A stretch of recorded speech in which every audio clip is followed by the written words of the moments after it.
A paz do Senhor, meus queridos irmãos. Antes de assistir ao vídeo que você escolheu, eu tenho um recado aqui para você. Aqui na descrição você encontra o link para a minha livraria digital com todos os meus livros disponíveis para você adquirir e ler imediatamente. São estudos aprofundados sobre diversos temas da vida cristã. Clique agora e conheça toda a livraria digital do pastor Marco Feliciano. Que Deus te abençoe. Pastor Marcos Feliciano! Pentecostal que não faz barulho. Tá com defeito de fabricação, não é? O diabo tem jogado na sua cara, falado pra você que você não pode mais, você não vai mais. Quem é o diabo para colocar um ponto final onde Deus ainda está escrevendo? Homens tomam o que homens dão, o que Deus dá. Tá pra nascer um macho que tire.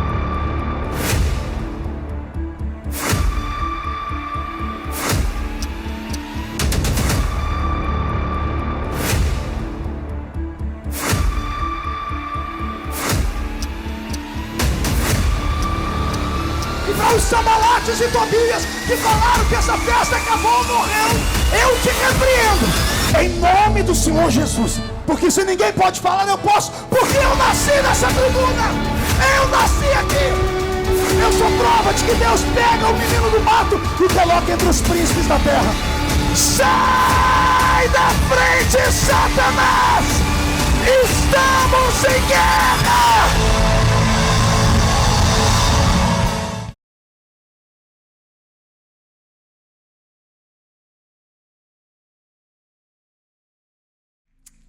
Graças a Deus. Cumprimento a todos com a paz do Senhor. Quem está feliz com Jesus hoje?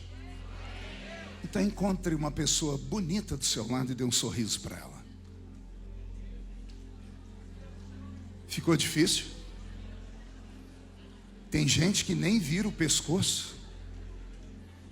O crente pode ser sincero, mas não tanto, viu, gente?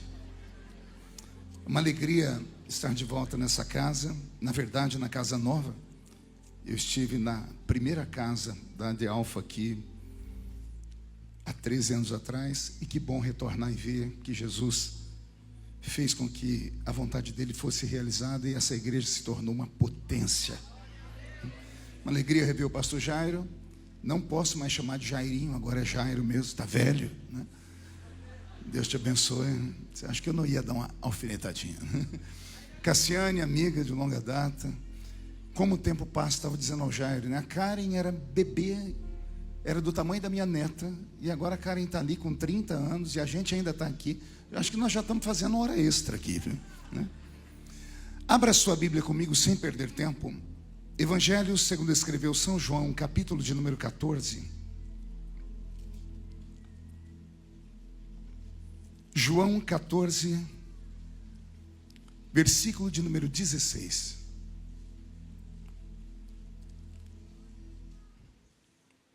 Deus está aqui. Glória a Deus. Feliz de estar acompanhando a minha esposa, a pastora Edileuza, que hoje veio comigo, e ela que vai voltar dirigindo, que ela dirige melhor do que eu, né? A Karen, minha filha mais velha, primogênita. O Silas, que está tentando ser meu genro. Eu estou fazendo uma oração séria por ele nessa noite, né? A Aurorinha, minha neta, e o pastor Roberto, que nem tudo na vida é perfeito, né? Eu fui o primeiro deputado do Brasil a brigar com a Rede Globo. Aí o nome do meu tangedor é Roberto Marinho. Sei porque não é você. Todo dia eu sou obrigado a lembrar desse nome. Meu Deus. Deus te abençoe, Roberto. João 14, verso 16. E eu rogarei ao Pai, e Ele vos dará outro Consolador, para que fique convosco para sempre. O Espírito da verdade, que o mundo não pôde receber, porque não vê, nem o conhece, mas vós o conheceis, porque Ele habita convosco e estará em vós. Não vos deixarei órfãos, voltarei para vós. Amém, igreja? Feche a Bíblia, coloque no banco, na cadeira, e pegue na mão da pessoa mais perfumada do seu lado. Eu tentei bonito, não deu certo, né? Perfumado deve ter alguém ainda. Isso. Agora aperte a mão da criatura com carinho até ela falar aleluia. pentecostal que não faz barulho. Está com defeito de fabricação, não é? Vamos orar? Senhor, nós te exaltamos, te glorificamos e entendemos que dentro de alguns minutos, e mais uma vez, esta linda igreja ficará pequena para o tamanho da glória que o Senhor vai enviar do alto dos céus. Os que vieram tristes começarão a saltar de alegria. Os que vieram se arrastando não voltam para casa se arrastando. Hoje voltarão voando nas asas de um novo tempo. E antes que eu comece a revelar os seus mistérios, cerque esta igreja com a sua presença. E num raio de 5 quilômetros, onde houver um demônio alojado, eu dou a esses demônios segundos para sumirem daqui. Porque se não sumirem, serão queimados pelo poder da sua glória que aqui será derramada. Rasgue os céus sobre nós esta noite. Manda anjos de fogo descerem aqui. Que estes anjos desçam trazendo brasas de fogo nas mãos. Comecem a esparramar estas brasas entre nós. E onde houver um crente cheio do Espírito Santo, pega ele nesta noite, Jesus, e mostra o caminho da verdadeira e poderosa adoração. Fala conosco, fica conosco. É o que eu te peço agora e sempre. E toda a igreja diz: os que podem, tomem seu assento, aplaudindo a Jesus, porque Ele é bom, porque Ele é maravilhoso. Glória a Deus. O Roberto também anotou aqui. Eu tenho um grande amigo aqui em São Paulo, ele era de Brasília, é um empresário aqui em São Paulo, está congregando com vocês aqui, pastor Jairo. É o Fábio Alves, você deve conhecer ele, né? Cadê o Fábio? Está aí, Fábio? Foi arrebatado. Ah, tá lá. O Fábio, para quem não conhece, tem uma pizzaria aqui, a Elefante Cor-de-Rosa. Ó, fiz propaganda de graça agora, hein? Pelo menos tem que sair uma para viagem, viu? Bom te ver aqui. A esposa está junto, a Bia. Deus abençoe vocês. Roberto, mude a música um pouquinho mais baixinho o tom do seu teclado. Queridos, João capítulo 14, na minha vida foi uma marca. Eu me lembro que quando novo convertido, o primeiro culto que eu participei ao ar livre foi lá num bairro da minha cidade chamado Gruta. E estava pregando um presbítero chamado Olaide Gomes. E o irmão Olaide leu João 14. E ele leu com uma entonação tão poderosa que eu me emocionei. E perguntei a alguém do meu lado por que eu estava emocionado. Eu era novo convertido, não entendia. E alguém disse: é porque você sentiu o Espírito Santo na palavra. 2 semanas depois, meu primeiro evangelismo pessoal. Isso aqui é só para quem é crente com mais de 40, né? Quando a gente ia de porta em porta, entregando folhetinho, o meu líder de mocidade, ele nos dividia em duplas e nos ensinava: nunca entregue um folheto sem antes ler, porque se alguém perguntar, você sabe o que você está entregando. E eu, obediente, todo novo convertido é obediente, fui para um canto ler, e pasmem, o folhetinho da Sociedade Bíblica do Brasil era João 14, o texto inteiro. Eu li a primeira vez e meu coração ficou feliz. Na segunda vez eu já li com o olho semicerrado. Na terceira vez eu descobri que eu tinha decorado João 14. E eu fiquei tão feliz que fui ao encontro de quem faria o evangelismo comigo e disse: recebi meu primeiro milagre como crente. Ele disse: qual? Decorei João 14. E eu esperei que ele desse um glória a Deus, mas ele me olhou com uma cara de paisagem e disse: todo crente conhece João 14. Eu fiquei triste naquele dia, mas com o passar do tempo eu descobri que ele não estava mentindo. Pelo menos os mais antigos, os crentes raízes, devem se lembrar de João 14. Vamos fazer um exercício aqui? Alguém se lembra? Não se turbe.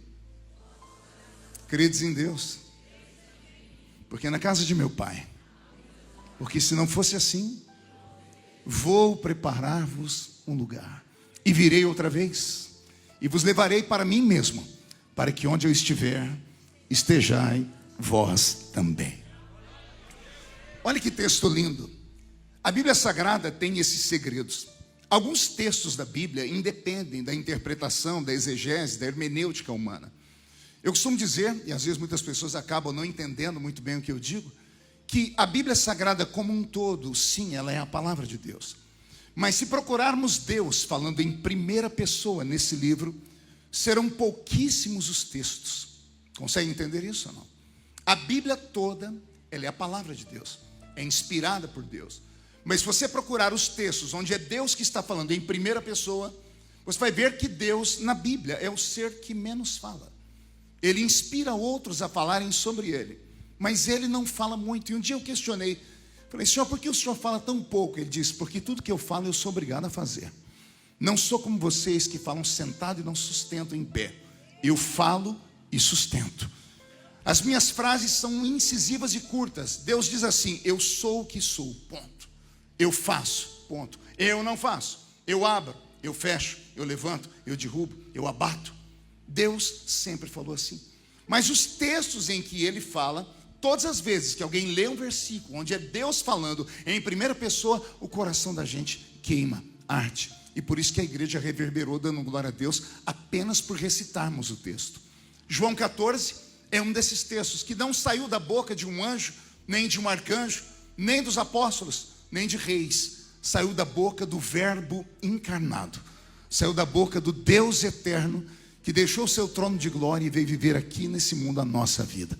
Por isso que todas as vezes que Deus fala, o coração da gente se aquece.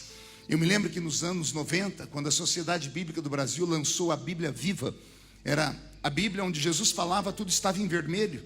Essa ajudou muito a gente, porque esses textos sempre criaram vida dentro de nós. João 14, portanto, é um texto único. O único problema que eu encontro como estudante da Bíblia é que João 14 está fora do espaço e do tempo. A Bíblia não foi escrita para ser um livro comercial. Não sei se você já teve esse entendimento.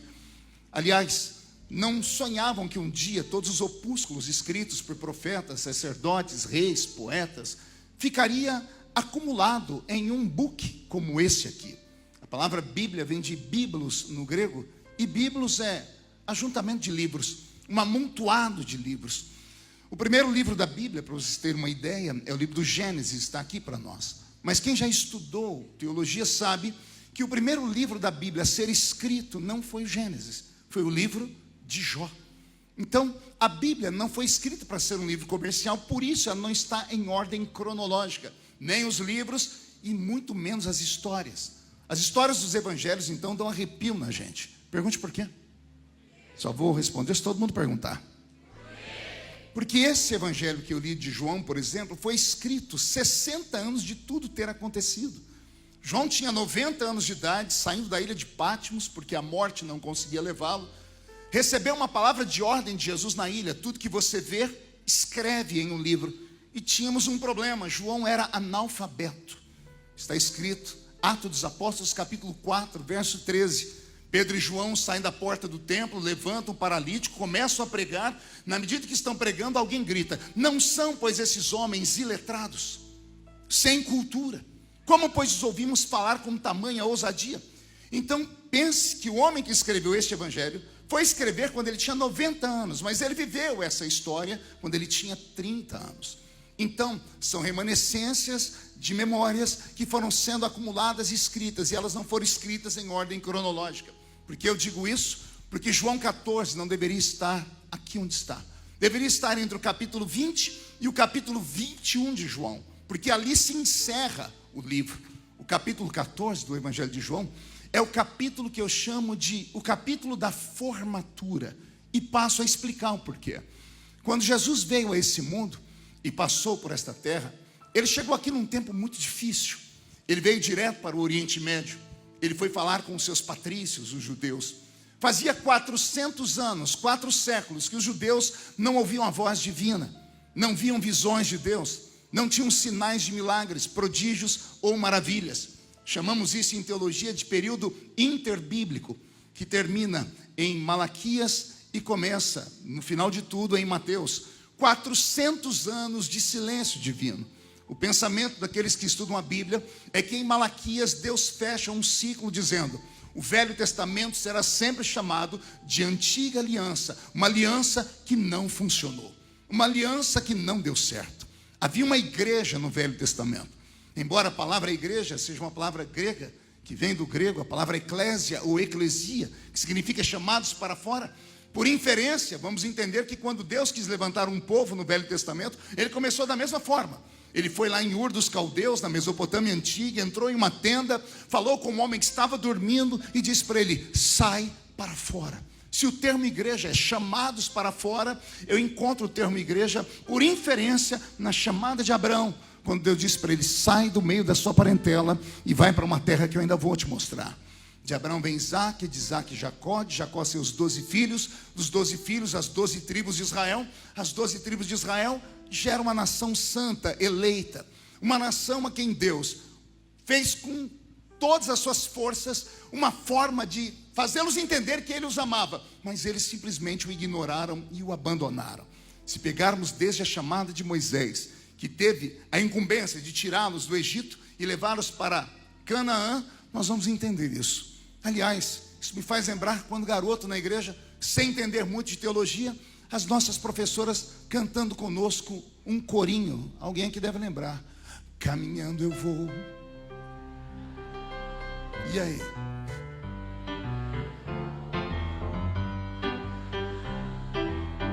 Caminhando eu vou para Canaã, oh glória a Deus, para Canaã. O que estavam cantando para nós? Estavam narrando a história do povo hebreu que saiu do Egito com destino a Canaã. Ou seja, Moisés é o pastor que Deus levanta e Deus entrega na mão dele uma igreja, a igreja do Velho Testamento, o Israel dele. Entrega na mão dele com uma única missão: tire eles do Egito, que é o símbolo máximo do mundo, e leve eles para Canaã, que é símbolo do céu. E aí me dá arrepios, porque quando a gente lê a história, a gente vai ver que nem o pastor entrou no céu. De 3 milhões de judeus que saíram do Egito, apenas 2 atravessaram a linha de chegada: Josué e Caleb. O restante, 3 milhões de judeus, foram mortos pelo próprio Deus na península do Sinai, no deserto, provando que o Velho Testamento inteiro conta a trajetória de um povo que não entendeu Deus, não conseguiram se aproximar dele, e por isso o Senhor os abandonou à sua própria sorte. E então, o povo de Israel, quando Jesus entra nesse nosso mundo, eles viviam um peso tão grande na alma. Não bastasse o absoluto vazio da presença de Deus, não bastasse o silêncio de Deus, não bastasse a ausência dos sinais, aquela nuvem, a Shekinah da glória. Alguém lembra dessa nuvem? Meu sonho é que ela troveja daqui a pouco aqui dentro. Essa nuvem desapareceu da história, desapareceram da história os profetas. Por 400 anos Deus se trancou no seu céu, no seu trono, e não olhou para o seu povo. O resultado foi terrível. Israel foi consumido, foi destruído. A cidade de Jerusalém destruída 27 vezes em guerras. Quando Jesus pisa nesse mundo, Israel está sofrendo com o peso do império mais cruel da história, que é o Império Romano.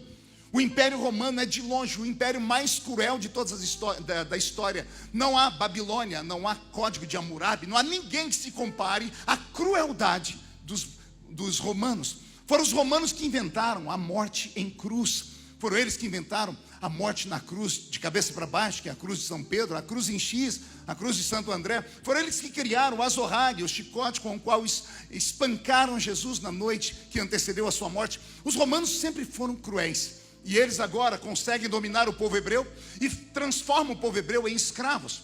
Babilônia, quando aprisionou o povo hebreu, tirou eles da terra e levaram lá para a Babilônia e escravizaram ele na sua terra. Os romanos não. Entraram em Israel, cercaram a nação inteira e transformaram a nação inteira em uma jaula, em um cativeiro. Imagine você ficar preso dentro da sua própria casa. Imagine saber que de 100% do que você ganha, 75% você vai ter que pagar em tributos para um império cruel. O povo judeu, quando Jesus pisou aqui, não tinha esperança. Eles mal faziam para comer, eles não viviam, eles sobreviviam. 95% dos judeus, quando Jesus pisou aqui, não tinham mais acesso à educação. Não sabiam ler nem escrever. Os romanos deixaram apenas que os levitas, por causa da tradição religiosa do santuário, tivessem atenção com o livro sagrado, com a Torá. Fora isso, o povo judeu estavam desiludidos, desanimados. Eles não tinham esperança, não tinham alegria, e eles estavam sem legitimidade. É nesse cenário que os portões de Jerusalém se abrem. E de repente se abre o portão de Jerusalém, e ao invés de entrar o Messias, entra um homem parecendo um Neandertal, um homem das cavernas, usando um cabelo comprido, uma barba comprida, todo magrelo, queimado pelo sol, usando uma roupa feita do pelo de animal, e com uma pregação toda estranha, dizendo: arrependei-vos, porque é chegado o reino de Deus na terra. Quando perguntaram alguma coisa para ele, ele endureceu e disse: raça de víboras, quem vos ensinou a fugir da ira divina? Era Deus testando Israel para ver se eles se acostumaram ou não com a ausência dele. E quando sentiram que era a voz de um profeta, mesmo puxando a orelha, mesmo descendo sobre eles o cajado, o povo se entregou a esse profeta. E esse profeta abriu uma igreja lá na beira do rio Jordão, e ele chegava a batizar 5.000 pessoas por dia. No apogeu do seu ministério, ele tinha 200 outros discípulos que o apoiavam nesses batismos. E um dia ele batizando as pessoas, ele acostumado a chamar todo mundo de raça de víboras, toda hora mandando uma cobra descer à beira do rio Jordão para batizar, e o povo gostando, porque o povo gosta de uma coisa mal feita. De repente ele olha para um canto e ao invés de abrir a boca dele trava. E o povo pergunta: e essa aí, João, que cobra é essa? E ele grita: esse não é cobra, eis aí o Cordeiro de Deus, que tira o pecado do mundo. E aí João batiza o Cordeiro de Deus nas águas, o céu se abre, a voz de Deus ecoa pelos céus de Jerusalém, dizendo: esse é o meu filho amado em que eu me comprazo. E o Espírito Santo desce sobre Jesus em forma corpórea de uma pomba. Jesus sai dali, é levado pelo Espírito ao deserto, e por 40 dias, num jejum frenético, ele mostra como é que o diabo é vencido. O diabo não pode ser vencido pelo intelecto, nem pela força bruta. O diabo só respeita crente que entra no mundo do sobrenatural. E não há como conhecer o sobrenatural se você não sacrificar essa bendita ou essa maldita carne que cerca o seu espírito. Porque é isso que o ser humano é.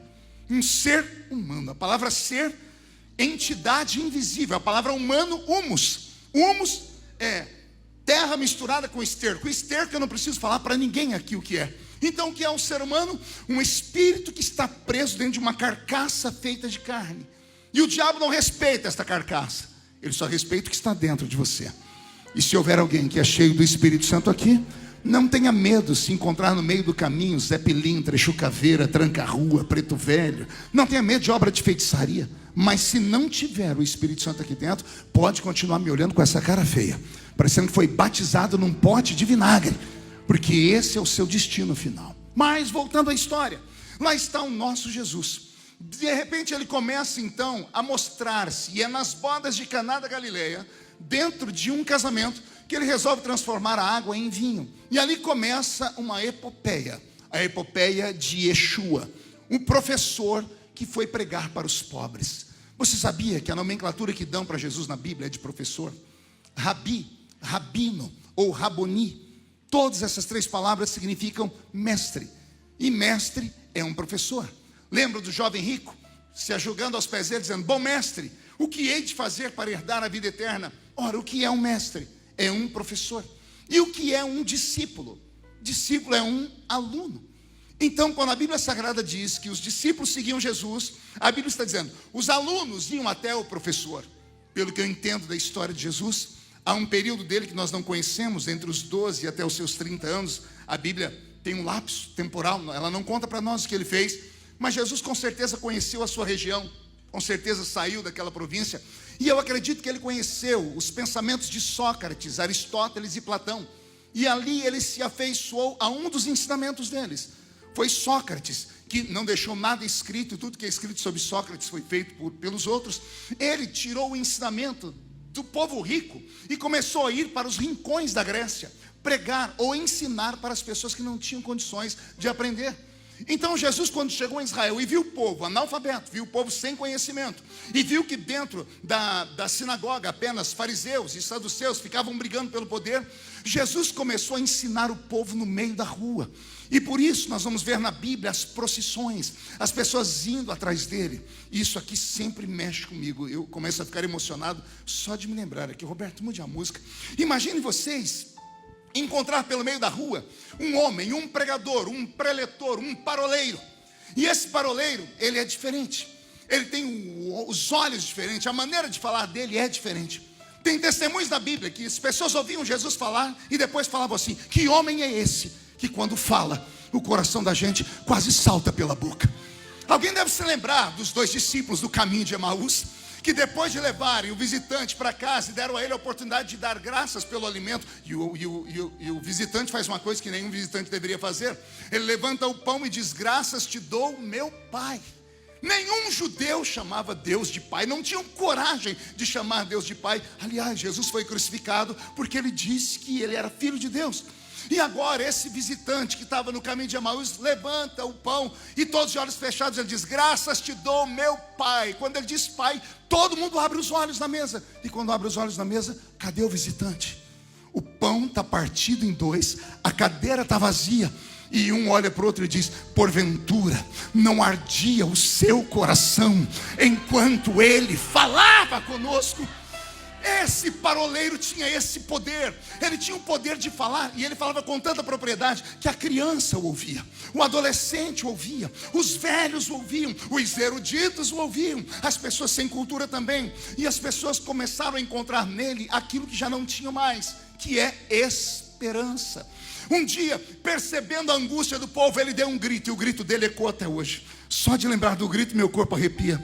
Vinde a mim, vós, os que estáis cansados e oprimidos, e eu vos aliviarei.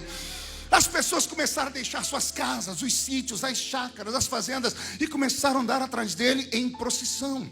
Quando falamos que Jesus teve 12 discípulos, Cássia, a gente erra. Jesus não teve 12, ele teve milhares de discípulos, pastor Jair, milhares. Aprove ele no final, e nós vamos chegar no final, no dia da formatura, e vamos ver 12 que ele transforma em apóstolos. Mas ele teve milhares de alunos. Alguém deve se lembrar do Sermão da Montanha. Ele fez uma escola no Sermão da Montanha, foi um dia de intensivão. Ele começou o ensino de manhã e foi até o final da noite. E tinha na frente dele 5.000 homens, fora mulheres e crianças. Se cada homem tivesse uma mulher, cada homem uma mulher, uma criança, 15.000 pessoas ouvindo aquele paroleiro, aquele professor ensinar. E ele falou com tanta propriedade, com tanta vida, que as pessoas todas ficaram ali. No final, não tinha comida para dar ao povo. E ele falou para os discípulos se virem. Saíram andando no meio do povo. Escutaram um menino falar: eu tenho aqui 5 pães e 2 peixinhos. Levaram para o professor. E naquele dia o professor mostrou que era muito mais do que um professor. Ele deu graças e começou a multiplicar o pão. Eu não sei o que ele fez com o peixe, mas o pão ele multiplicou os pães. Sobraram 12 cestos cheios. E as pessoas que andavam atrás dele, por causa daquilo que ele tinha para falar, preste atenção nisso, iam atrás dele a princípio por causa daquilo que ele tinha para falar. Agora tinha um motivo a mais para ir atrás dele. Além de falar, tinha pão para comer. Eles trabalhavam o dia todo para ter pão em casa. Por isso que as pessoas passaram a abandonar o serviço, abandonaram chácaras, sítios, fazendas, e começaram a andar atrás dele. E Jesus não achou ruim. Houve dias que ele andou por aquelas terras, ele paralisou cidades inteiras, e as pessoas pararam para ouvi-lo. As pessoas começaram a enxergar nele, de fato, um Messias, de fato, um grande líder religioso, de fato, um grande líder político. Foi daí que o Iscariotes apareceu, o Judas Iscariotes, que vem da terra de Caríates, a terra dos pensadores de Israel, que nunca aceitaram ser oprimidos pelos romanos. Quando Judas ouviu a pregação de Jesus, ele não viu ele como líder religioso, ele viu ele como líder político. Jesus foi atraindo as pessoas que agora, além de ter a palavra, tinham sinais. Só que não era apenas isso, não foi apenas multiplicar pão. Um dia a compaixão dele extrapolou os limites, e ele viu os doentes, e ele então, do nada, levanta um paralítico. Do nada, assim, num passe de mágica, ele abre os olhos de um cego. De repente ele destrava a língua de alguém que é mudo. De repente uma pessoa cai convulsionada, e ele vai e expulsa a enfermidade. Uma mulher andando encurvada passa por ele, ele repreende o espírito que estava sobre ela. Ninguém nem sabia que tinha espírito na coluna de velho, e ele expulsa o espírito da coluna da velha. Ele começa então a fazer coisas extraordinárias. Um dia ele parou na frente de um cemitério, entrou lá dentro, chegou na frente de uma tumba, mandou tirar uma pedra e chamou um defunto que estava há 4 dias sepultado. Era para o defunto ter saído podre, mal cheiroso, mas o defunto sai saltando, e as pessoas deram glória a Deus até os dias de hoje por causa disso. Começaram a ver esse homem fazer coisas extraordinárias. E agora, eles não estão mais apenas ouvindo, não estão mais apenas comendo. Agora eles estão vendo milagres. E parece que quando os milagres aconteceram, começou algo a mudar dentro deles. Porque de repente, Jesus começou a mostrar que ele fazia muito mais do que isso. Ele estava dentro de uma casa, a multidão que acompanhava ele ficou do lado de fora, porque não cabia todo mundo. Mas 4 amigos fizeram de tudo para colocar um doente lá dentro. abriram o telhado, botaram o paralítico lá dentro. Quando Jesus viu a fé deles, ele se emocionou e ele disse assim: perdoados são seus pecados. Ninguém nunca tinha ouvido isso. E a reação deles foi como a da nossa aqui. Quando eu falei no paralítico, no defunto que ele tirou de 4 dias, todo mundo gritou. Aí eu acabei de falar que ele perdoou pecados, ficou todo mundo me olhando assim. As pessoas lá fizeram a mesma coisa. Até que alguém do lado de fora entendeu o que ele falou e disse assim: como assim? Como ele pode perdoar pecado? Ele é um falastrão, porque é muito fácil falar. Ele está falando, a gente não está vendo se a pessoa está com o pecado perdoado ou não. Lá dentro ele leu o coração deles, ele gritou. O que é mais fácil dizer? Paralítico, perdoados são os seus pecados? E vocês nunca vão saber se eu perdoei ou não. Ou dizer: paralítico, levanta, toma a tua cama e anda. Aí ele disse: vou fazer o mais difícil. Paralítico, levanta, toma a tua cama e anda. E vai embora. Quando o paralítico tomou a cama e saiu andando, as pessoas começaram a dizer: e não é que ele perdoa pecados de verdade? O maior de todos os milagres ele havia acabado de realizar, que era o perdão dos pecados. E parecia que o ciclo estava completo. O número 4 é o número da plenitude da terra, os 4 pontos cardeais, as 4 estações do ano, as 4 visões de um ser humano. Pois bem, ele completou as suas 4 missões. Ele deu palavra, ele multiplicou o pão e alimentou eles, ele fez os milagres e agora ele perdoa pecados. Era para essa multidão apaixonada ficar por ele, eram para se curvar diante dele e fazer tudo por ele, sim ou não? Mas de repente ele começa a perceber que aquele povo ficou estranho depois que tudo isso aconteceu. Começaram a não dar valor mais do que ele falava.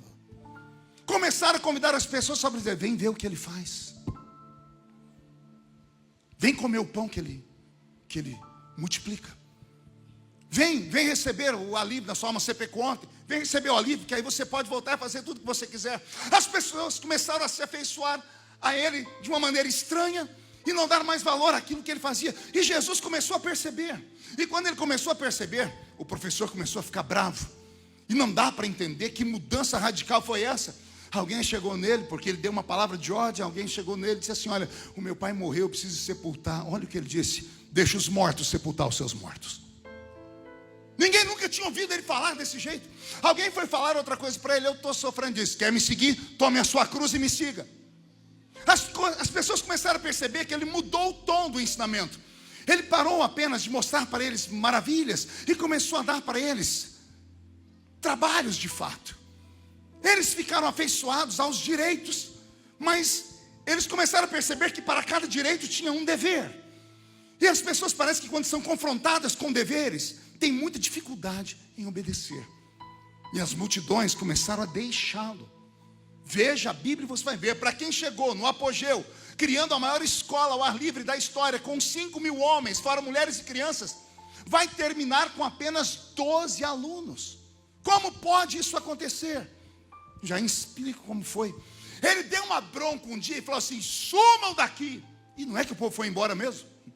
Mesmo depois de ver paralítico andar, cego ver, comerem pão, mesmo depois de verem perdoar pecado, as pessoas foram embora mesmo. E aí ele saiu andando, sozinho. Aí ele escutou atrás dele passos. Ele parou e olhou para trás. Tinha 12. Eu imagino quando ele olhou, os 12 recuaram. E ao invés de ele falar: que bom que vocês ficaram, pelo menos vocês acreditaram em mim, pelo menos eu não estou terminando sozinho. Não, ele olhou para eles e disse: e vocês também não vão embora? Aí o líder deles levantou a voz e disse: e para quem iremos nós? Aleluia, vou falar de novo. E para quem iremos nós?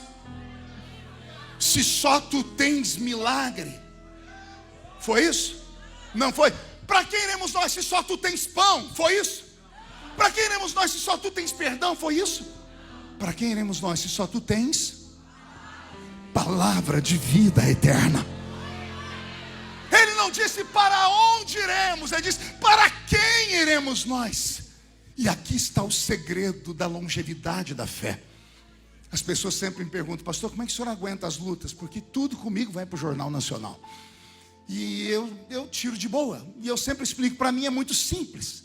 Porque, vou usar um texto moderno, como disse o poeta: quem já pisou no Santo dos Santos, em outro lugar não consegue viver. Mas eu tenho uma explicação mais profunda à luz da Bíblia. Os meus pés fincados numa rocha. Vou falar de novo. Os meus pés não estão fincados na areia, não estão estabelecidos em uma denominação, embora eu ame a minha denominação. Não estão estabelecidos em uma convenção, embora eu faça parte de uma convenção. Os meus pés estão fincados em uma rocha. E quando o demônio se levanta e manda 11.000 demônios contra mim, 1.000 cai de um lado, 10.000 cai do outro lado, e eu não posso ser atingido. E talvez aqui esteja o segredo da nossa fé. O que eu passo a falar agora, falo com todo respeito, com amor, temor e tremor. E antes eu preciso que você levante a mão direita para o céu e faça um carinho nas costas do seu irmão e diga para ele: vai doer só um pouquinho. Já que é o início do ano, deixa eu falar com vocês. Quando eu olho para Jesus tendo esse tipo de decepção, eu fico imaginando se nós não vivemos em ciclos. Porque desde que a igreja foi fundada, desde que a igreja passou pelo problema com Roma, desde que a igreja foi perseguida, desde que veio Lutero, desde que Lutero passou o bastão para Calvino, desde Calvino, desde os morávios, desde todos os demais, desde avivamentos, contra-avivamentos, reformas, contra-reformas, uma hora a igreja está lá em cima, daqui a pouco ela está cambaleando aqui embaixo. A minha geração viu os maiores avivamentos. Eu vi a unção do leão na Inglaterra com o pastor Colin Dye, eu vi a bênção de Toronto, eu vi a bênção da unção do derramamento do Espírito do pastor Benihim, eu vi a unção que veio de Bogotá, eu conheci o pastor Carlos Anacondia da Argentina, eu participei de todos os grandes avivamentos. O último agora aconteceu lá no Kentucky, nos Estados Unidos. Vocês devem ter acompanhado aí numa igreja, lá dentro de uma universidade, meninos orando e o céu desceu. Sim, mas por que oscilamos tanto? A única questão que fica é: por que oscilamos tanto? O que queremos de fato de Deus? Temos que olhar para o passado para não incorrermos no mesmo erro. Aqueles que começaram com Jesus se espantaram com as palavras mudaram a vida deles e eles foram atrás dele. E aí ele deu os milagres fizeram a multidão crescer mais ainda. Ele fez o pão, ele deu tudo a eles, para que daqui a pouco todo mundo perdesse o controle da sua própria fé e o abandonasse por nada. Fico eu me perguntando se não estamos cometendo a mesma coisa. O que te atrai ao culto? O que te fez ficar aqui hoje? É o primeiro domingo? A propaganda? O ambiente? Ou é um conjunto de coisas? O que te faz estar na presença de Deus hoje? Você é um crente de verdade? Você é um simpatizante da nossa fé? Porque se você for só um simpatizante da nossa fé, eu tenho pena de você. Vai acontecer com você o que aconteceu com uma garota que, se não me falha a memória, congregava aqui por perto, Bruna Marquezine. Seguindo ela nas mídias sociais, eu vi lá um dia um Twitter dela dizendo assim: Jesus é um cara legal, mas a patota dele aí soltou um monte de palavrão. Eu vi, primeiro eu fiquei triste, depois fiquei tentando imaginar, aí eu caí na gargalhada e entendi. Apresentaram para ela o Salvador Jesus, e todo mundo se apaixona pelo Salvador. O Salvador diz: vinde a mim como está. Pode vir a mim cansado do jeito que você tem, que eu vou te aliviar. Esse é o Salvador. O problema é que quando você conhece Ele como Salvador, Ele se transforma de Salvador em seu Senhor. Eu vi um glória a Deus fraquinho lá no fundo. Sem problema, eu falo de novo. Salvador, Ele é de todos, e todo mundo se apaixona pelo Salvador. Quero ver se apaixonar pelo Senhor. Porque o Senhor, Ele fala assim: senta, sim Senhor. Levanta, sim Senhor. Não vai ali, sim Senhor. Não faz isso, sim Senhor. Não faz, sim Senhor. É muito simples. Ô pastor, pega leve, você não me viu, eu estou começando ainda. O que eu trouxe para você hoje é algo que vai mudar a sua história de verdade. Porque não basta você vir arrastar o seu corpo pesado, se jogar aqui nessas poltronas, estar num ambiente bonito, com um povo bonito, com uma igreja linda, saudável, perfeita. Mas quando você atravessa aquela porta para fora, você já não sabe mais quem você é. Antes de chegar em casa, tudo que você recebeu aqui vai embora, percebeu? Você já chega em casa brigando com o marido, espancando os filhos, sai daqui, vai direto para um motel ou vai para uma carreira de cocaína. Por quê? Porque o que você recebe cai dentro de um vaso que está trincado, um vaso que está quebrado, um vaso que vem na olaria, mas não se joga na mão do oleiro. O oleiro hoje quer pegar o vaso, quer quebrar ele, quer refazer esse vaso, porque esse ano vai ser o melhor ano da sua vida. E eu não estou falando de bênção financeira não, porque isso vocês em Alphaville já tem de sobra. Vai ser o melhor ano espiritual da sua vida. Eu vou acionar o modo profético, recebe se quiser. Eu profetizo que a sua sombra, por onde passar, poderá levantar paralíticos pelas ruas. O toque da sua mão poderá curar os enfermos. O grito da sua boca vai expulsar os demônios. E onde a planta do seu pé pisar, todos os demônios vão ter que sair daquele lugar. Se alguém acredita nisso, agora não dá um grito, não, dá um berro de glória a Deus, por favor.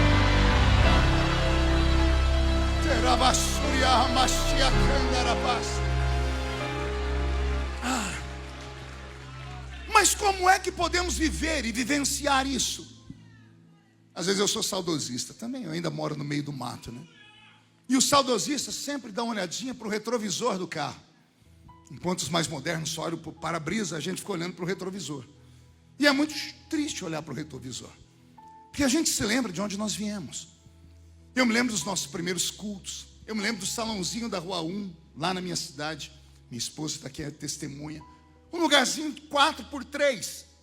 A gente chegava naquele ambiente, não podíamos esperar nada. Nós não tínhamos um grande cantor, não tínhamos um grande pregador. Só tínhamos 2 instrumentos, uma sanfona e um pandeiro. E nós tínhamos o pregador, bem assembleiano, porque eu sou assembleiano também, né? Mas aquele assembleiano raiz, a barriga curva da prosperidade, cemitério de frango, né?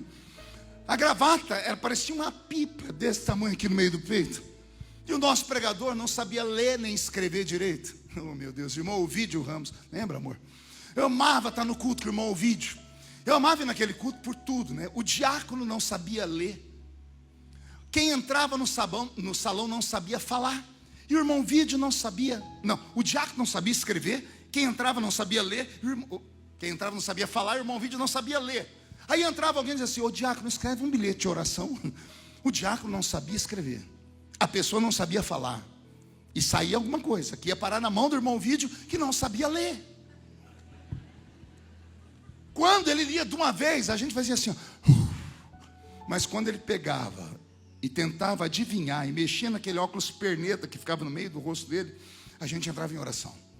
Um dia estava lá: vamos orar aqui pela irmã Isabel que isso. A gente já porque estava sendo renovado, né? Que segundo consta, sim, vamos orar pela irmã Isabel que fez uma cesariana. Levanta a Isabel, 12 aninhos. Irmão Vídeo, sou eu, Isabel, e daí? E daí que eu não estou fazendo cesariana, não, eu estou aniversariando. E ele: é tudo festa, é tudo a mesma coisa, é tudo a mesma. Era nesses cultos que a gente via coisas que os olhos hoje já não veem mais. No início do culto, cantando o hino 15 da harpa, Jesus começava a batizar com o Espírito Santo. Na leitura do salmo, caiu uma pessoa endemoniada. No meio do culto parava um carrão na frente de alguém rico da cidade. Eu vi isso 2 vezes. A pessoa saía dentro do carro com o filho morto, com a filha morta na mão, e jogava no colo do presbítero. Era um salão, um antigo bar. A pessoa entrava de uma vez, já ia direto nele: ora pelo meu filho. E aquele velho pegava aquela mão que parecia uma raquete de tênis, botava a mão e dizia assim: sai dela, sai dele. E devolvia: pode levar embora que já está curado. A criança vinha desmaiada e voltava desmaiada, mas no dia seguinte vinha o testemunho: meu filho acordou curado, minha filha acordou curada. Eu fico me perguntando o que é que eles tinham que nós não temos. Porque eu sei o que nós temos e eles não tinham. Nós temos o ouro e a prata. Eles tinham levanta e anda. Nós temos o templo de Salomão. Eles tinham a essência do cenáculo. Consegue entender essas metáforas que eu estou liberando aqui? O que o ser humano deve entender? Que ele não pode simplesmente se adequar a qualquer coisa. Nós não podemos perder a nossa identidade.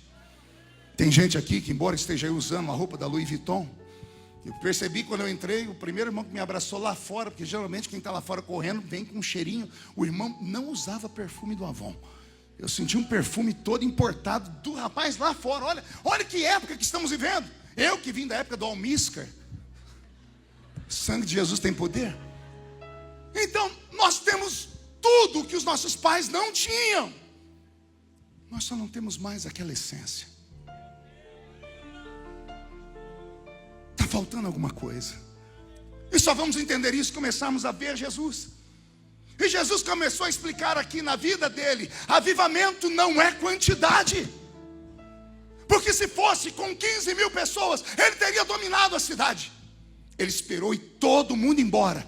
E vinha atrás dele 12 meninos. disse: agora sim, isso é avivamento. Avivamento é qualidade. 3 pessoas entenderam, eu vou falar de novo. Avivamento não é quantidade, avivamento é qualidade. Me dê aqui dentro dessa igreja 50 canelas de fogo, e a gente vira São Paulo de cabeça para baixo, essa noite ainda. Então o que falta a nós? Primeiro, a essência de sabermos o que estamos fazendo aqui e o que é importante aqui dentro. Quando chegamos em João 14, é de manhãzinha, a visão que eu tenho é assim: o Jesus do The Chosen. Alguém assistiu The Chosen? O Jesus do The Chosen, acordando lá numa lareira, ao lado dele 12 meninos, ele pegando bule para fazer café. Enquanto ele está fazendo café, mexendo naquele cabelo, sorrindo, levanta o primeiro Pedro, Tiago, João, e diz assim: mestre, professor, qual é a aula de hoje? Ele diz: hoje não temos aula. E os meninos perguntando: por quê? Mas já é o Shabat? Não, não é o Shabat. É feriado? Não, por que não temos aula? Porque hoje é o dia da formatura. Como assim, mestre? 3 anos e meio vocês andaram comigo. No futuro, uma faculdade normal vai ser 4 anos com feriado, sábado e domingo. A minha foi 3 anos e 6 meses de intensivão, de segunda a segunda, deixando de lado apenas o Shabat. Vocês ouviram tudo que eu tinha para falar, e vocês absorveram tudo. Vocês já estão prontos. Lembra o que João disse quando chegou em Jerusalém? É chegado o reino de Deus? Olha o que eu digo para vocês agora: eis que o reino de Deus está dentro de vós. Eu amo crente que entende. Vou falar de novo. Quando João chegou, o reino estava chegando. Agora eu posso ir embora, porque eu estou deixando o reino dentro de cada um de vocês. O reino está dentro de cada um de vocês. Os alunos foram acordando, mas não houve emoção de alegria. Houve tristeza. Como é que o senhor sabe que houve tristeza, pastor? Não se turbe.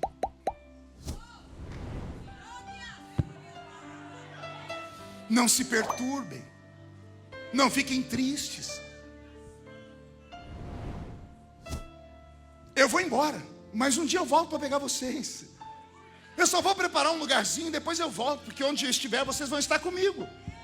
E nem isso alegrou o coração deles. Isso aqui mexeu comigo, Cássia. Isso aqui, Karen, filha, mexeu comigo. Eu quis entender por que os discípulos ficaram tristes, se é um dia de alegria. Alguém aqui já se formou na vida? Meu Deus, eu estou em Alphaville, não me envergonha não. Alguém já se formou aqui? É tudo analfabeto, é? Bocó, levanta essa mão, coisa ruim. Pronto. Você lembra o dia da formatura? O dia da formatura é um dia de alegria. Tem até um momento de emoção, mas é alegria. É dia de libertação. Nem que seja pela metade. Eu, por exemplo, tenho traumas até hoje. Hoje, com 50 anos, às vezes eu acordo suando frio, lembrando a bendita professora que me mandou fazer uma matéria e eu não dei conta de fazer. Já me formei e eu ainda acordo pensando naquela, também, era a filha do cão com a pomba gira junto. Aquela, era o cão de saia, né? Então traumas a gente carrega. Mas o dia da formatura, você se vê livre de tudo isso. É um dia de alegria. E eu não entendi, porque os discípulos ficaram tristes. Nem Jesus entendeu a princípio. Tanto que ele começou a estimular eles, dizendo: o sonho de todo professor é o meu também, que os meus alunos se tornem melhores do que eu. Pastor, isso sou como heresia. Ele é Deus encarnado. Vai falar com ele. Foi ele que falou assim para eles: olha, sabe os milagres e sinais que eu faço? Vocês farão outros maiores do que aqueles que eu faço. Pode imaginar alguém lá, todo espavitado, dizendo: meu Deus, ele tirou um defunto de 4 dias da cova, e eu vou fazer uma coisa maior do que essa. Ele perdoa pecados, eu vou perdoar pecados também. É isso que ele está dizendo. Vocês, alunos, serão melhores do que eu. Vocês farão as obras que eu faço, e farão outras muito maiores do que aquelas que eu fiz. E nem isso deixou eles felizes. Então eu, Marco Feliciano, como pregador, eu me transportei para aquele lugar, porque é assim que eu tento entender as histórias da Bíblia. Eu me transporto e me imagino no meio da cena. E eu me transportei para aquele lugar.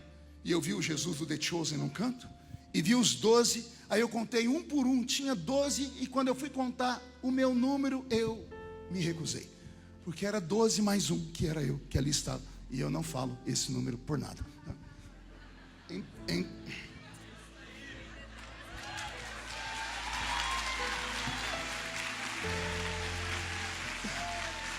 Entendedores entenderão.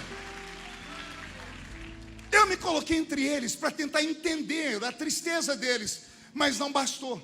Eu tive que fechar os olhos e voltar dias antes. Eu caminhei com eles, eu andei com eles.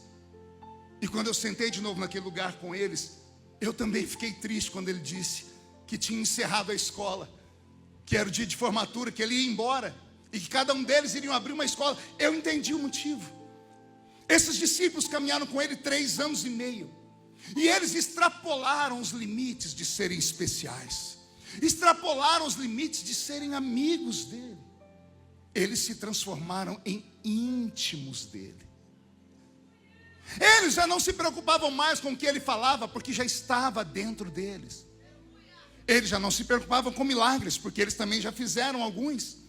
Eles não se preocupavam em saber se eles perdoavam pecados ou não. Pastor, eles se preocupavam com o quê? Eles se preocupavam com isso aqui. Eles estão andando, mas paravam. Cadê Jesus? Ah, ele está aqui. E continuavam. Paravam, depois, onde está Jesus? Ah, ele está ali. Que bom. Eles iam dormir. Boa noite, Jesus. Acordavam, bom dia, Jesus. Na hora do almoço, o que o senhor quer comer, Jesus? Na hora de puxar a orelha, Jesus puxava a orelha. Na hora de sorrir, ele sorria. Pastor, o que o senhor está falando? Eu estou falando de intimidade. Eu estou falando de algo muito maior do que milagres. Eu estou falando de algo muito maior do que o próprio perdão. Eu estou falando de presença. Vou falar de novo. Quando ele falou, eu vou embora, a ausência que eles sentiram, mesmo ele estando ali, os devorou por dentro. Eles não queriam que ele fosse embora. Só vai entender isso quem perdeu alguém que ama muito. Eu perdi minha mãezinha o ano passado. E esse final de ano para mim foi o primeiro sem ela. Que dor, que angústia, que tristeza. Senti falta da maionese que a velha fazia todo final de ano. Fiquei me cobrando, por que eu não fiquei mais perto? Por que a gente nunca dá valor naquilo que tem? Por que a gente só dá valor naquilo que a gente perde? Por que o ser humano é assim? Quando Jesus falou, eu estou indo embora, o coração deles acelerou. Eles começaram a dizer, eu podia ter ficado mais perto. João dizendo, eu podia ter deitado mais vezes no peito dele. Pedro, eu podia ter deixado ele mais bravo mais vezes, para ele puxar mais vezes a minha orelha. Tiago, eu podia ter feito alguma coisa. Agora ele vai embora. O que eu vou fazer sem a presença dele? Eu já sou um veterano. E eu preguei em quase 100 países do mundo. E no Brasil em mais de 4.700 municípios. Eu prego desde os 13 anos. Eu não tenho 45 anos de ministério como Cassiane. Mas eu prego há 40 anos. E pregar para a igreja de hoje é muito difícil. Não parece que estou pregando para uma noiva viva. Parece que estou pregando para figurantes daquela série chamada The Walking Dead. Zumbis, mortos que caminham. Pessoas que vêm para a igreja e arrastam suas vidas para cá, não aceitam mais correção de ninguém. Fizeram na mente deles a imagem de um Deus que não é um Deus, ele é um gênio da lâmpada. Que você esfrega, ele sai, peça o que quiser, porque eu vou te dar. E detalhe, se a pessoa não receber aqui, tem uma igreja a 100 metros daqui que tem uma propaganda, talvez melhor. E se ela for lá e não receber, ela vai mais uns 100 metros e encontra outra. E daqui a pouco, se ela não achar uma igreja do jeito que ela quer, ela abre uma para ela. Porque no Brasil é mais fácil abrir igreja do que abrir boteco. E o problema não está nisso. O problema não está nas 4 paredes. Não está na cor da parede, se é vermelha, branca, azul, preta. O problema não está se o som é ambiente ou não, se tem ar-condicionado. Não, o problema não é esse. O problema está na falta da presença.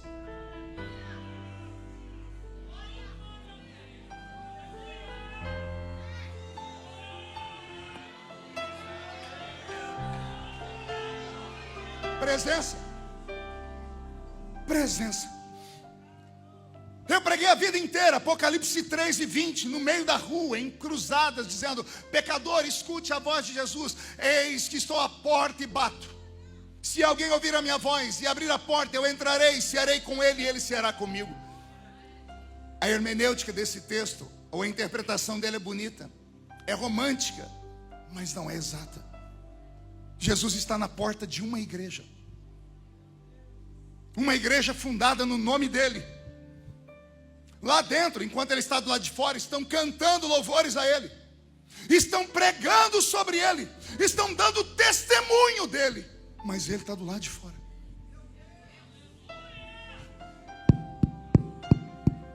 Eu estou na porta, gente, mas está tendo movimento, mas eu estou na porta. Eu estou na porta. Mas como pode, pastor? Mas eu choro aqui na igreja, pastor. Aqui em qualquer outro lugar. A senhora chora em casa escutando Gustavo Lima. Quando ele canta, sou homem de família. A senhora chora até hoje, pela 1000ª vez, depois de assistir o filme Titanic. Na cena em que o Leonardo DiCaprio solta a madeira e diz adeus, Rose. E ele vai descendo com aquela boquinha azul. Até hoje eu não sei porque ele não subiu naquela madeira. Assiste, paralisa, cabe ele, a mãe da Rose, o cachorrinho da Rose. Mas isso é uma pregação para outro dia. Então não é derramar lágrimas apenas. Nos tornamos crentes almáticos demais. Ai, pastor, eu vou ao culto hoje para ver se alguma coisa melhora o meu coração. Ô querido, quer isso? Não precisa vir aqui. Digita lá na internet, eu tenho amigos bons para te ajudar. Tiago Brunet, Pablo Marçal, tem outros, Paulo Vieira, são coaches. Eles têm o dom de pegar a pessoa tombada aqui e botar eles aqui em cima. Eu sei porque eu já participei. Eu fui até o Tiago aqui um dia, eu chorei na frente dele. Então quer uma coisa que mexe com o seu coração? Vá lá. Aqui não. Isso aqui não é a casa da mãe Joana.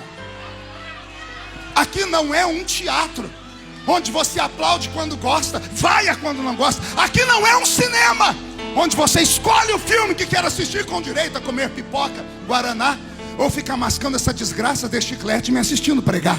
Aqui não. Aqui ainda é Betel. Aqui é Betel. Aqui é onde o céu se encontra com a terra. E quando a terra se encontra com o céu, milagres ainda acontecem.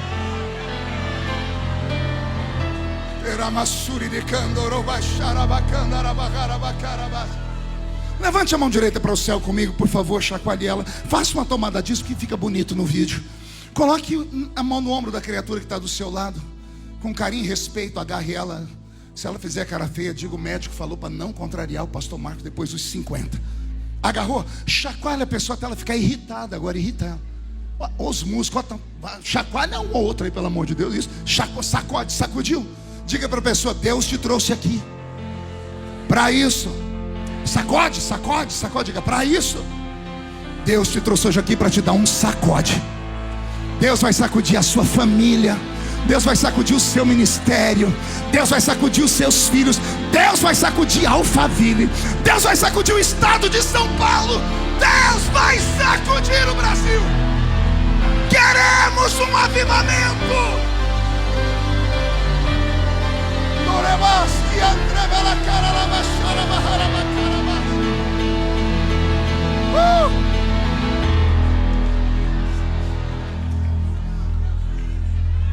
Está sentindo ele aí? Tem presença aí? Eu estou vendo gente chorando aqui, estou vendo gente se alegrando ali.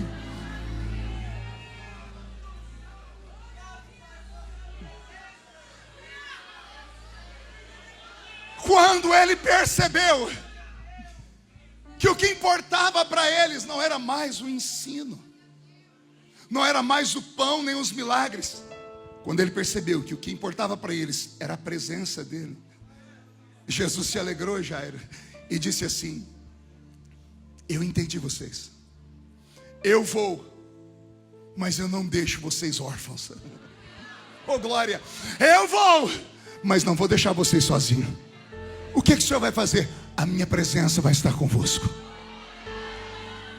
De que forma? Eu vos enviarei um outro consolador. A palavra outro consolador, no original da língua grega em que foi escrito é: vou enviar para vocês um gêmeo meu, um irmão gêmeo. Vou mandar para vocês alguém igualzinho a mim. Ele não é maior do que eu, ele não é menor do que eu, ele e o Pai somos um. Então a minha presença irá convosco. E aí Jesus dá um ensinamento que precisa ser muito... Precisa ter atenção para interpretar. Eu vos enviarei um outro consolador. Os discípulos perguntaram com a mente, não com o coração. Mas quem é esse outro? Jesus diz: o Espírito da verdade, que o mundo não pôde ver, porque não vê nem o conhece, mas vós o conheceis. E aí Jesus diz duas palavras: porque Ele estará convosco. E se der certo, Ele estará em vós.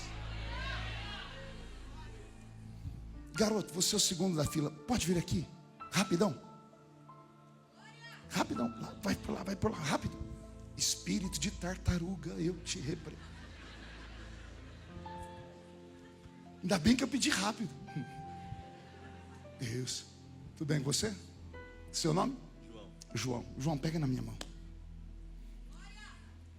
Ele estará convosco. Vamos embora? Vamos trabalhar?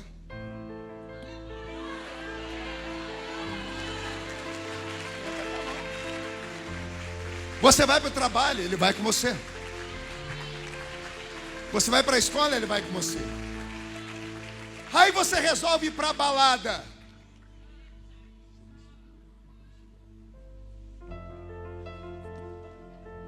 Aí você tenta ir num centro de feitiçaria.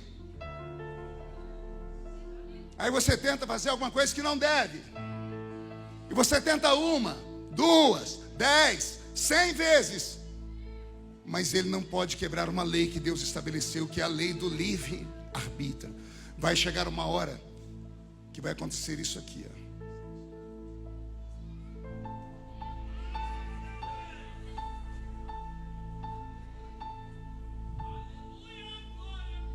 Porque Ele é santo. Ele estará convosco. Jesus está dizendo assim: quando Ele chegar aqui, o mesmo processo que vocês tiveram comigo, terão que passar com Ele. Vão se acostumar com Ele. E vão convencê-lo. E vão nutrir com Ele um nível de intimidade.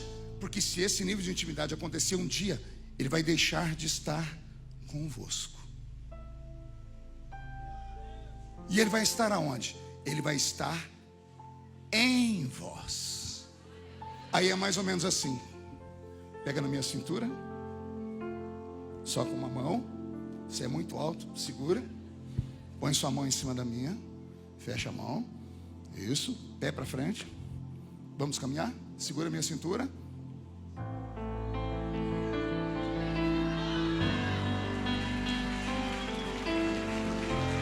É o mais próximo que eu acho de alguém que está em você.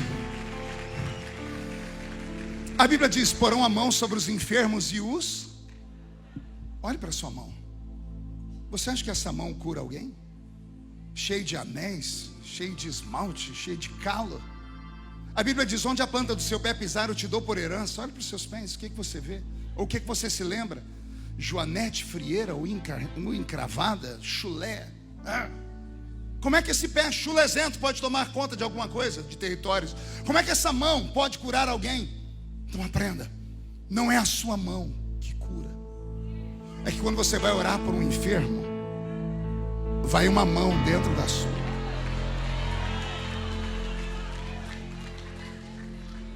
Quando você expulsa um demônio e aponta um dedo, não é o seu dedo que ele teme, é o dedo daquele que habita dentro de você. Equilíbrio agora, segura a cintura, vamos lá. Ai, Jesus. Equilíbrio, vai lá, levanta o pé direito. Meu Deus, ele é todo desengonçado. Onde a planta do seu pé pisar, eu te dou por herança. Quando você chega num ambiente e diz aqui: essa terra é minha, acontece isso, ó. Não é o seu pé que o demônio respeita, é o pé que está dentro do seu pé. Vós sois o templo do Espírito Santo de Deus. O Espírito Santo de Deus está dentro de você. E se Ele está dentro de você, o que é que você está fazendo até agora que não resolveu adorar? O que é que você veio fazer numa reunião como essa, sabendo que você é o veículo do próprio Deus? A força que está dentro de você é capaz de amarrar todos os demônios que atormentaram a sua família desde as últimas 4 gerações. E essas maldições podem ser quebradas nessa noite, se a autoridade do Espírito Santo estiver sobre você. Se alguém crê nisso, agora não dá um grito não, dá um berro de glória a Deus, por favor.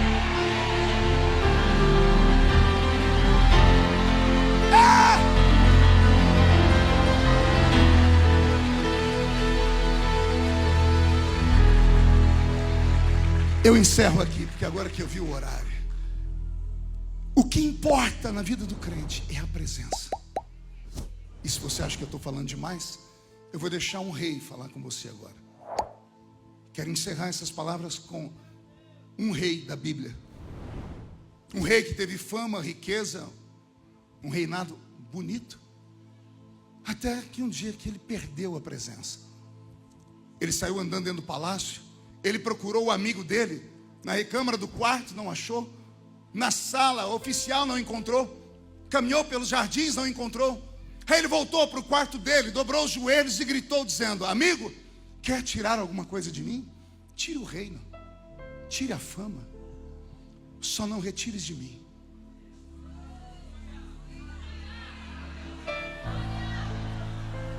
Só não retires de mim a sua presença. Incline a sua cabeça.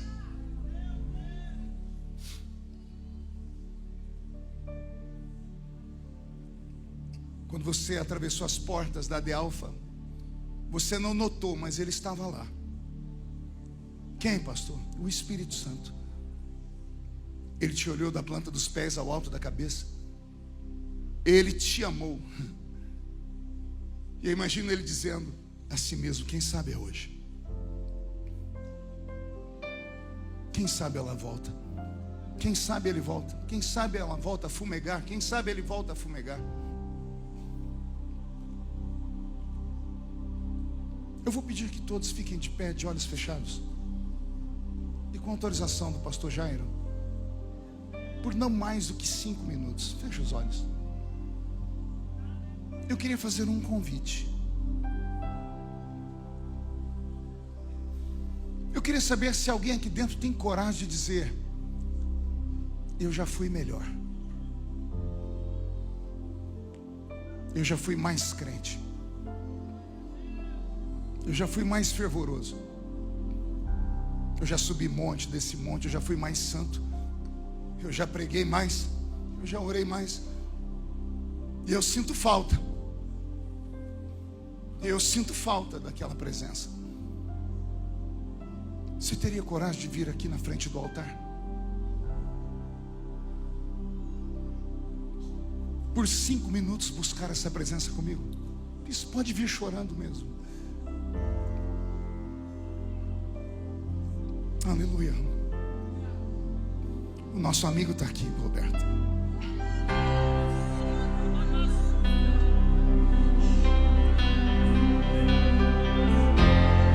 Nosso amigo Santo Espírito,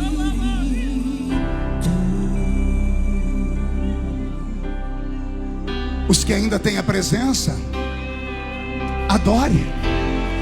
venha aquecer os corações. Vamos começar o ano buscando a presença.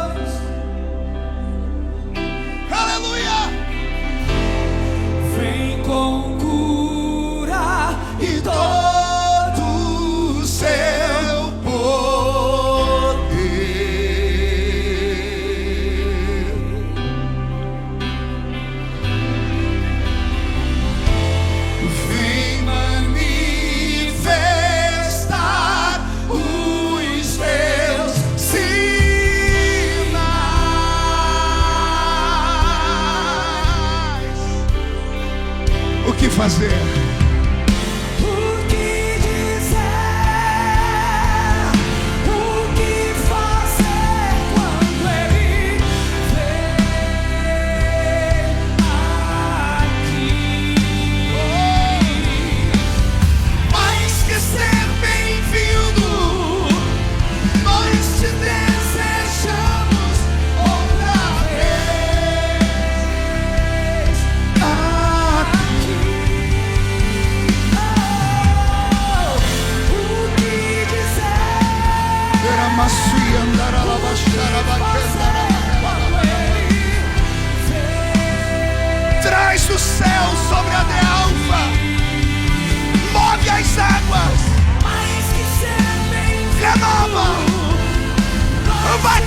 Vai com o Espírito Santo de novo.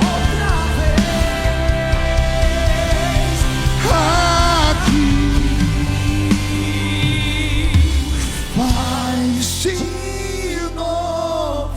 faz de novo, renova de novo, batiza de novo, cura de novo, revela de novo, põe ela para cantar de novo, libera a palavra para ele pregar de novo, traz de novo a sua glória, agora, agora, agora, agora, agora.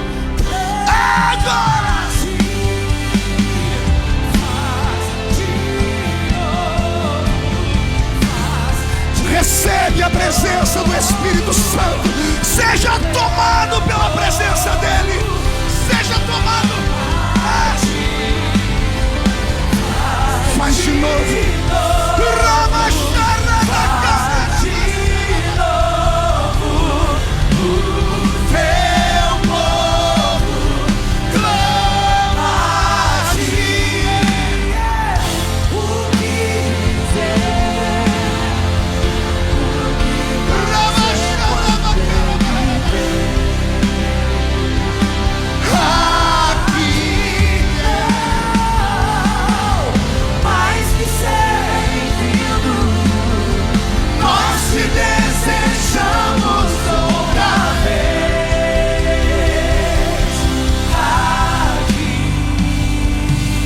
Profeta desta noite, no primeiro domingo do ano de 2026, eu profetizo que você não volta sozinho para casa. A presença vai com você, a Shekinah vai guiar você. O anjo do Senhor acampa ao seu redor para te livrar do mal. O Espírito do Senhor está dentro de você. Tudo que foi roubado está sendo devolvido nesta noite. Então seja renovado e abençoado. Os que vieram à frente, levante a mão direita para o céu comigo. E a igreja toda nos acompanhe num ato de fé. E diga comigo, em nome de Jesus: todos os demônios que lutaram contra a minha vida, contra a minha família, contra a santidade, que roubaram os dons e a sensibilidade, eu ordeno, venha para a palma da minha mão agora. Feche a sua mão com autoridade. Eu vou contar até 3, nós vamos jogar no chão e vamos pisar em cima.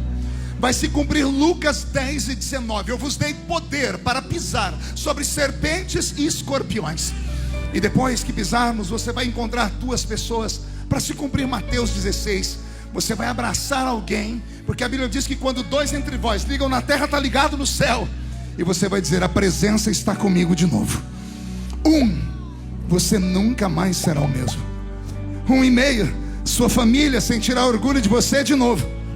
2, quem viver verá, para ver o que Deus fará depois desse culto na sua vida. 2,5, a AD Alfa entra em modo profético em 2026. 2,75, São Paulo será chamado de terra do avivamento. 3, jogue no chão, pise em cima, abrace 2 pessoas. Eu não sou daqui, pra casa voltarei. Ele vem me buscar E com ele eu irei. Eu não sou daqui, pra casa voltarei. Ele vem me buscar e com ele eu irei. Em breve Jesus no céu vai aparecer, e todo joelho se dobrará, e toda língua confessará. Mas a igreja será arrebatada num piscar de olhos. Acontecerá. Mas a igreja será arrebatada num piscar de olhos. Acontecerá.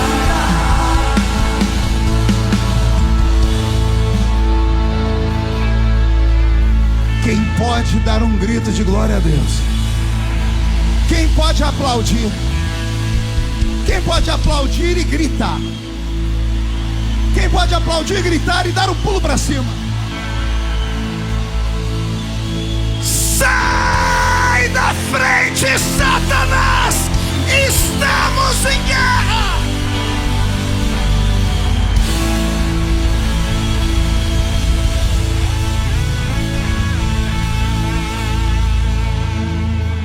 Amém. Murche a barriga, estufe o peito e olhe nos olhos da criatura que está do seu lado.